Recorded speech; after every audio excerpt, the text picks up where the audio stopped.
नेपाल में जनजट का प्रदर्शन ये बात को दर्शाता है कि वहाँ की जनता जागरूक है। और उससे भी बड़ी बात ये कि सरकार जब सिर्फ अपनी भलाई के बारे में सोचते हुए जनता पर अपने फैसलों को थोपने का प्रयास करेगी, तब तक ये विद्रोह की लहरें, विद्रोह की आग इतनी ऊंची उठेंगी कि सबको तबाह करके रख देंगी। और नेपाल की इस घटना से भारत सरकार को भी कुछ सीख लेना चाहिए कि जो लगातार हम ये प्रदर्शन के आंकड़े जो देख रहे हैं, ये दिन ब दिन सरकार के कार्यकाल के साथ साथ लगातार ही बढ़ते जा रहे हैं। वो फिर चाहे किसानों का मुद्दा हो, छात्रों का मुद्दा हो, या फिर बहुत सारे ऐसे मुद्दे हैं, मतलब कि हर एक क्षेत्र में आपने ऐसी ऐसी परेशानियां पैदा की है कि जिससे जनता पूरी तरह खुशी नहीं है। आपके बहुत सारे ऐसे फैसले होते हैं जिन्हें आप ऊपरी तौर पर तो बताते हैं कि इनमें ये फ़ायदा है जनता का, ऐसा है वैसा है, लेकिन उसकी असलियत कुछ और होती है।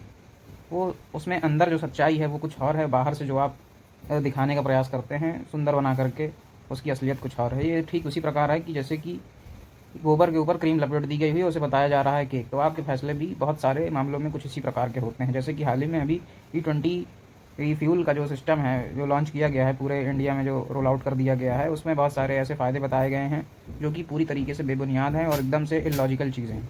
ये सस्टेनेबल कैसा डेवलपमेंट है, ये आपको खुद सोचना चाहिए। अब हम मानते हैं कि भारत की आधी से ज़्यादा जनता जो है पढ़ी लिखी नहीं है, उनको ठीक से सही अच्छाई और सच्चाई ये जैसे ये मतलब कि ज़्यादा डिटेल चीज़ें नहीं पता होती किसी मुद्दे के बारे में। अगर वो आपकी पार्टी का समर्थन करते हैं, देन आप उन्हें जो बता देते हैं ब्लाइंडली उसको मान लेते हैं। बट जो उसकी रियलिटी होती है वो बहुत ही अलग होती है। जैसे कि E20 पेट्रोल को लॉन्च करने के बाद हमारे जो नितिन गडकरी साहब हैं, बीजेपी के सड़क परिवहन मंत्री हैं, उन्होंने बताया कि इससे जो है कि हमारे देश में जो पॉल्यूशन लेवल है वो डिक्रीज़ होगा, किसानों की मदद होगी।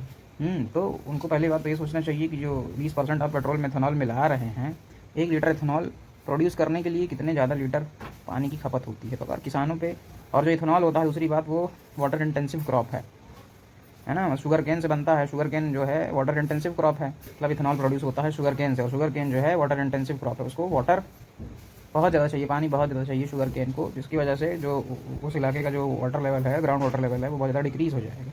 तो एक तो ऑलरेडी इंडिया में पानी कितनी ज़्यादा स्कैर्सिटी हो रही है दिन ब दिन, क्लाइमेट चेंज होने की वजह से इतने सारे प्रॉब्लम्स हम लोग फेस कर रहे हैं। और उसके बाद ये आपकी ये सारी चीज़ें, ये जनता पूरी तरीके से सच्चाई समझ चुकी है। और इससे पहले कि ये विद्रोह बड़े विद्रोह में तब्दील हो, आपको भी समझ जाना चाहिए।